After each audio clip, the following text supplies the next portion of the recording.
మనం నిజమైన ఆనందాన్ని ఎక్కడ వెతుకుతూ ఉంటాం? వస్తువులలోనా, అనుభవాలలోనా, లేదా మన కోరికలను తీర్చుకోవడంలోనా? కానీ ఒక్కసారి ఆలోచించండి, అసలా కోరికలే లేకపోతే ఏమవుతుంది? శ్రీరామకృష్ణుల వారు చెప్పిన ఒకే ఒక్క వాక్యం ఈ ప్రశ్నకు చాలా గంభీరమైన సమాధానాన్ని ఇస్తోంది. దాని గురించి ఈరోజు మనం మాట్లాడుకుందాం. సరే, మరి మొదలు పెడదాం. శ్రీరామకృష్ణుల బోధనంతా ఓ ప్రాథమిక ప్రశ్న చుట్టూనే తిరుగుతుంది. ఆ ప్రశ్న ఏంటంటే, మనస్సు నుండి కామవాసనలు నిర్మూలమైనప్పుడు ఇక మిగిలేది ఏమిటి? ఇది వినడానికి చాలా సింపుల్గా అనిపించొచ్చు, కాని దీనిలో చాలా లోతైన అర్థం ఉంది కదా. మన గుర్తింపు, మనం చేసే పనులు, మన సంతోషం ఇవన్నీ మన కోరికలతోనే ముడిపడి ఉంటాయి.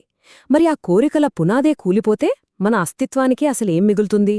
అయితే ఆ ప్రశ్నకు సమాధానం వెతికే ముందు అందులోని ఆ కీలక పదం అంటే కామవాసనలు, ఆ కోరికల స్వభావాన్ని మనం అర్థం చేసుకోవాలి. అసలు ఈ బోధనలో కోరికలను ఎలా చూస్తారన్నమాట. ఇక్కడుపయోగించిన పదం కామవాసనలు అంటే ఈరోజు ఐస్ క్రీం తినాలి అనిపించడం లాంటి చిన్న చిన్న కోరికలు కాదన్నమాట. ఇవి చాలా లోతైనవి, సముద్రం పైన కనిపించే అలల్లాంటివి కాదు, లోపల ఉండే బలమైన ప్రవాహాలు లాంటివి, మన వ్యక్తిత్వంలోనే పాతుకుపోయిన బలమైన కోరికలు, అనుబంధాలు.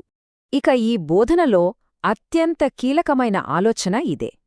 ఈ కామవాసనలు కేవలం కోరికలు మాత్రమే కాదు, అవి మన నిజ స్వరూపానికి అడ్డంగా ఉన్న ఒక మందపాటి తెరలాంటివి. ఆ తెర వెనుక మన సహజమైన స్థితి ఉంది, కాని మన దృష్టి అంతా ఈ తెరమీదే ఉండిపోతుంది.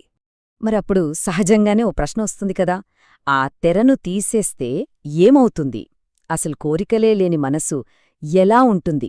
ఇప్పుడు ఆ పరివర్తన ఎలా ఉంటుందో చూద్దాం. ఈ మార్పును గమనించండి.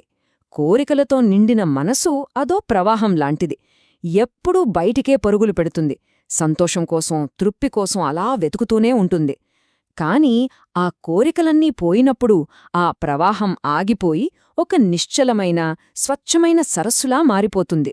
అంటే బయట వెతకడం ఆగిపోయి లోపల ఉండటం మొదలవుతుంది. ఎంత అద్భుతమైన మార్పు కదా. సరే, ఇప్పుడు మనం అసలు విషయానికొద్దాం. మనం మొదట్లో వేసుకున్న ఆ ప్రశ్నకు, కోరికలనే ఆ తెర పూర్తిగా తొలగిపోయిన తర్వాత ఆ నిశ్చలమైన మనసులో చివరికి ఏం మిగులుతుంది? సమాధానం మనల్ని ఆశ్చర్యపరిచేంత సింపుల్గా ఉంటుంది. కోరికలన్నీ పూర్తిలా పోయినప్పుడు ఇక మిగిలేది కేవలం బ్రహ్మానందం తప్పా. అంతే, ఆ ఒక్క పదంలోనే మొత్తం సారాంశం ఇమిడి ఉంది. బ్రహ్మానందం.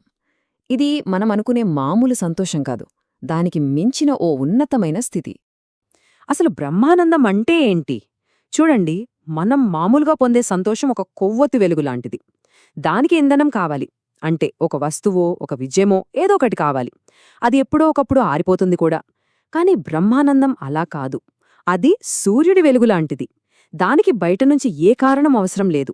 అది స్వయంగా ప్రకాశిస్తుంది. అది సంపూర్ణమైనది, ఎప్పటికీ ఉంటుంది. అది మన నిజస్వరూపం నుంచే పుట్టుకొచ్చే ఆనందమన్నమాట.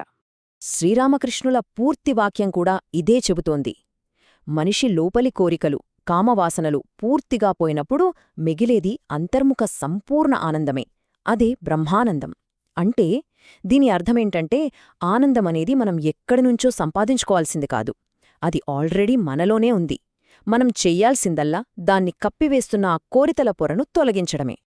సో మొత్తంగా చూస్తే ఈ బోధన మనకొక స్పష్టమైన మార్గాన్ని చూపిస్తోంది. ఇదొక 3 దశల ప్రయాణం లాంటిది.